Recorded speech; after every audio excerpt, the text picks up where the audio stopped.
Hello, Ace Trick students. Mr. Benier here again. Happy Monday. Welcome back.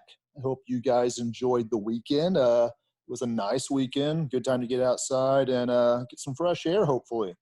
Um, for us, on Friday and over the weekend, you guys were supposed to take the test over our vector unit. The scores I have seen thus far are overwhelmingly positive. You guys did a great job. I will have that in the grade book shortly, if it's not in there already, depending on when you view this video. So you're all aware of how I'm going to enter that in the grade book. There was 40 points possible in Schoology on your vector test. I am going to take your score in Schoology, multiply it by 2, and add 20 to that score. That will put a slight curve on it, not because it's needed. You guys did a great job, but because traditionally that test would be a open answer with partial credit galore, and Schoology somewhat takes away our ability to do partial credit. So I think that is a nice way to compensate for what maybe would have traditionally happened. So for instance, if you got a 36 out of 40 in Schoology, I will take that 36 times 2, which would be 72, add 20 is a 92. You will get a 92 out of 100 in PowerSchool. And we can do that for all. So 40 out of 40 is obviously 40 times 2, 80 plus 20 is 100, like you should get. But, you know, a 36 out of 40 is a 90% technically. You're going to get a 92% in the grade book. And that's how we're going to deal with that. Now, moving forward here, our last 3 weeks, the month of May is going to deal with our final unit over polar coordinates, polar units in mathematics. Like vectors, this unit's going to be kind of shrunk. We're not going to quite get the depth or the intensity we would normally get in our classroom, but we will get the key concepts across so you guys will not be hindered in calculus class or future courses moving forward. So always stick with me, read the directions in your folder, submit assignments on time. We will probably have a couple of more small quizzes and one more unit test, which would most likely be similar to the previous 2 tests you have taken on Schoology. And that will make up our semester. There is no final exam now this year. So a few assignments, a couple of quizzes, and a unit test is all that we have left for your final overall grade. So moving forward with this now, polar coordinates today, kind of an intro, very basic idea here on what is a polar coordinate. All these things it is another way of representing a point, an alternate system. We have used what's called the Cartesian or rectangular system predominantly throughout your mathematical career, where we have an x-axis and a y-axis, and everything's kind of on a grid. Polar, we plot things on a circle. Plot points on a circle, where instead of having a horizontal x-axis and a vertical y-axis, we're now going to have rings, which is the radius, which is the distance from a center position, and then angles. Plot points on a circle, and this is going to be kind of based on radius and angle.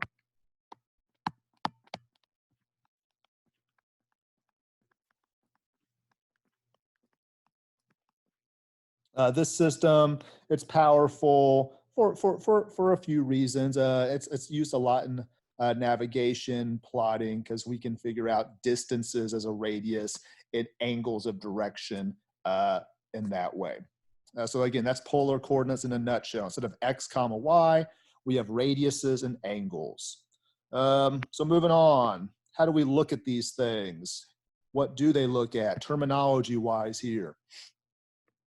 This is over here on the side here is a polar coordinate plane. Again, it's not rectangular with x and y. This is polar. Hence, you can see the circles and the angles being formed. This particular plane is much more intense than things we will normally deal with. There's really too much on it to see things clearly. But if you notice, there is a 1 here. That means this ring, that's the first radius. There's a second radius, a third radius, and a fourth radius. And I believe all of the individual marks between represent 0.2. So for instance, that would be 2.2, 2.4, 2.6, all the way out. It is uncommon to have a polar plane with that much, with that many rings being shown. We typically just do 1, 2, 3, 4.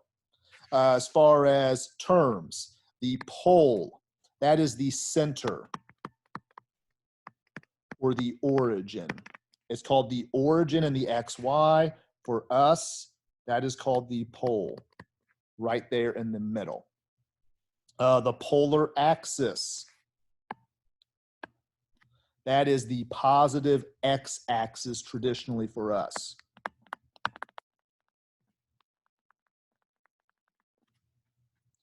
So for instance, the pole is right there in the center. This blue line coming out, which I'm doing in green right now, towards 0, that's your polar axis. Positive x-axis, it extends towards 0 degrees. Polar axis does not move backwards towards 180. The location of a point can always be written in the form of r comma theta. R comma theta with parentheses around that, where r is the radius, how far it is from the center, and theta is the angle at which it's at. The angle, by the way, can be measured in degrees or in radians. We will probably hit degrees predominantly throughout, just because of our circumstance, but realize degrees or radians are acceptable. So for instance here, there's a point P kind of on this grid. We could say that is a point at, if I count these out, 1 ring, 2 ring, 3 rings, so 3 radius, and it's on the 60-degree angle. Or you could say it's 3, and it's on the pi over 3 angle in radians. 360 or 3 pi over 3. So again, that is plotting a polar point, r comma theta, r comma theta. Now, kink in these polar things, unlike x comma y, where there's just one spot to worry about, we have to consider both positive and negative values of r. Yes, the radius can be negative. R can be a negative. And that can get tricky from time to time for people. And that's really the most difficult thing about what we're doing today and tomorrow in a lot of ways, or today and Wednesday, is these negatives. So my recommendation, always, always, always, if you're looking to plot or label a point in polar, first thing you always do is locate the angle. Locate angle. Then, if radius is positive, move towards that angle. If r is greater than 0, move to the angle. If r is less than 0, if it's a negative radius, move away from angle.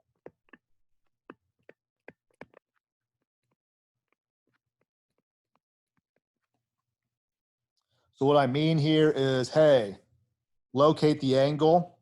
Here's theta. Positive radius, move towards that angle. Move to it. Or this one, this is a positive radius. This is a negative radius on the other side. Always move towards the angle. There's the angle, this dashed line. Since the radius is negative, we actually move away from that angle. Positive radius, move to angle. Negative radius, move away from angle. All right, so let's practice plotting a couple of points here. Now, in Schoology for our unit this year, it's a little bit different. It's not simple to have you plot a point and grade that. So there will probably be some matching, multiple choice type things on is the label correct or incorrect, or what should go where. So be aware of that, but we still need to be able to plot and recognize how this is done. So if I want to plot point A at 360 degrees, well, first, this is 0.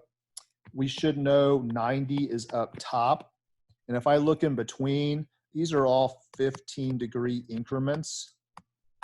30, 45, 60, 75, all the way around. And hopefully you know 180 is the negative x-axis, 270 is the negative y-axis. You get back to the start, that's 360. So if we have 3, 60 degrees, we need to first find 60 degrees, which is this line heading out this direction, go 60 degrees, and then since it's a positive 3, we move to that angle. So the pole represents 0, and this has an r equals 1 scale we're going to assume. So 1 ring, 2 rings, 3 rings. That is point P. Simple as that. I want to add one more in degrees here just to kind of simplify this a little bit because radians sometimes gets confusing for people. So I'm going to add on, let's do a point R. And I'm going to make this up, so it might not match the key I have exactly. Actually, let me check the key just to be sure. All right. So let's do -2, 30 degrees. So if I'm going to plot R at -2 and 30, again, first thing is you find the angle. 30-degree angle is out this way. I'll even kind of put that in purple a little bit to see that. That's the 30-degree angle position. Since it's a negative radius, though, I want to move away from that. So opposite of that.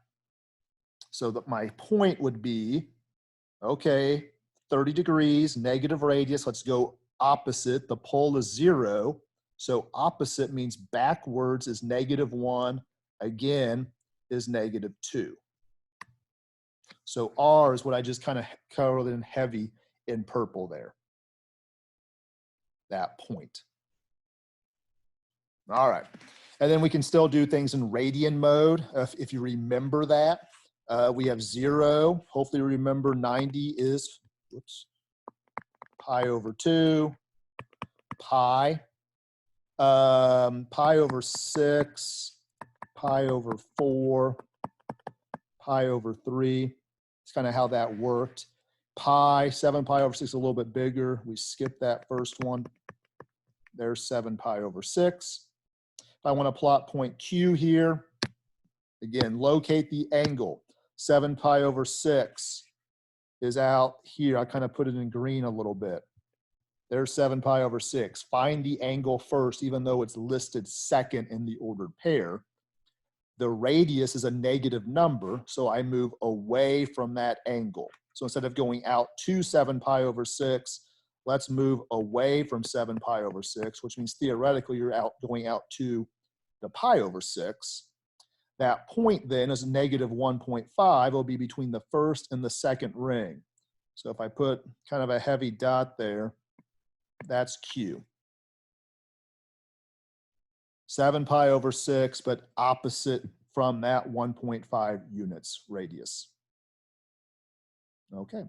So looking at this, we can kind of see maybe that these points, we can name them different ways. For instance, this R on the left-hand side, Yeah, that's -2, +30, but we could easily say that's a 210-degree angle with a +2 radius. So the somewhat tricky thing on these is polar points aren't necessarily unique. So if we do one more graph here, -2, -135. Well, here's 0. Hopefully we know if you move up, that's a positive angle, but if we move down, if we move clockwise, that's a negative angle. So this is a -90 if I'm moving the wrong direction. If we go kind of halfway here, -180 is the wrong direction, and -135 is right in between those two. I want to plot -135-degree angle, -2 radius. So I just identified -135 angle. It's down here. If I kind of, highlight that angle, it represents everything on that orange little line, but the radius is negative. So I'm really going to go away from that, go the other direction. So point R is,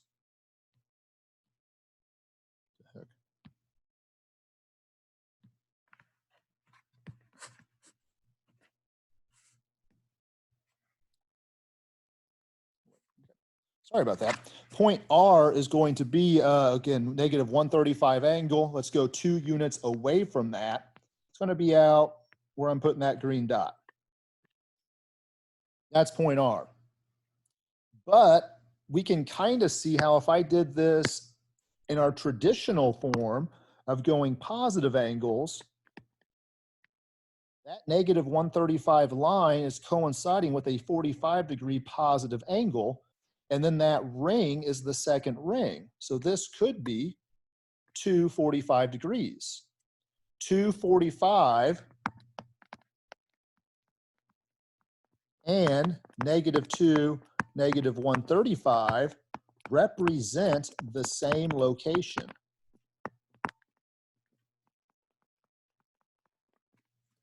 So because of that, polar points are not unique.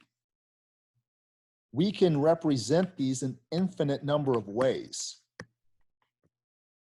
There's an infinite possibilities of naming an ordered pair. And it's infinite because theoretically we could add 360 to any angle and be back at the same angle. So 245 would be the same as 2405. If I add another 360, that's the same as 2765. If you keep adding 360, you're back to the same spot.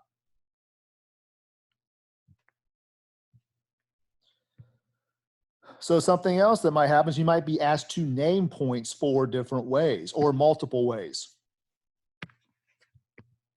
We'll kind of go through these. Again, this is a fairly intense looking graph, but realize there's a dark line, there's a 1, there's a second ring, there's a third ring, and if I follow this third ring around, you'll see that this point S is on that third ring.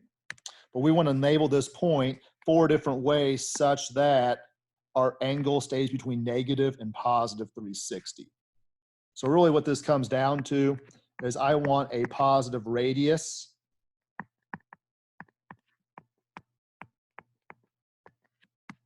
and a positive angle. Positive radius, positive angle. That is the simplest way to go about this. So the angle, I want to find that first. This point S is at a 150-degree angle. Move to it. That radius is the third radius. So 3, 150. Another way we can think of this would be, what if this was a negative radius, but still a positive angle? Well, if your radius is negative, that means you're really kind of looking at the wrong side. So if I take that 150 angle and extend it all the way through, 150 and 330 are somewhat buddying up with each other if you look at that green line. So maybe we have a 330-degree angle, and if I move away from that angle, that's a negative radius, and that would get me back to S. 330 angle, go 3 units away from it, puts you on S, -3 radius.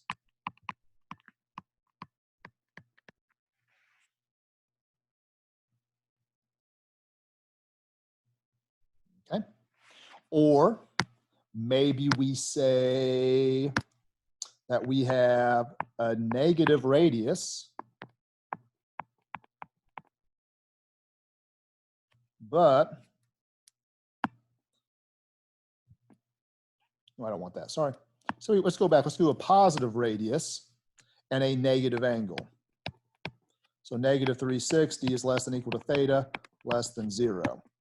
Radius is positive, angle is a negative number. So if the angle is negative, that means we're moving backwards around the circle. And if I go all the way around this in reverse, 150 is going to be the same as -210.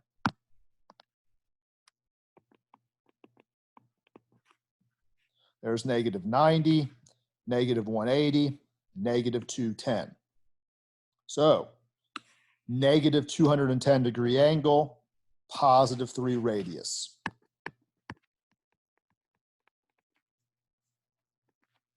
And last but not least, what if we try to attack this with a negative radius and a negative angle? So R is less than 0, and the angle is between -360 and 0. Well, again, that means if I want a negative radius, I kind of need to be away from that, the opposite side of the angle. That's a 330 traditionally, because 150 go backwards, gets you to 330. But if I do a negative angle in reverse, that's kind of like having a -30-degree angle. So we could say, hey, it's a -30-degree angle, go away from it. That puts you on the -3 radius.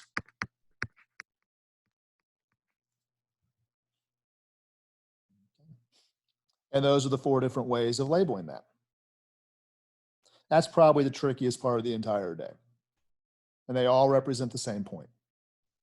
All right, then last little thing, sketches of these. We'll do next week some more sketch work. These can make elaborate items. You can make hearts, spirals, propeller wing looking items with polar coordinates. But the 2 basic ones are just an R equals or a theta equals. R equals 3 simply means, hey, anything on the 3rd radius is part of the solution. And if you shade that in, I think you can see we make a circle. So R equals some value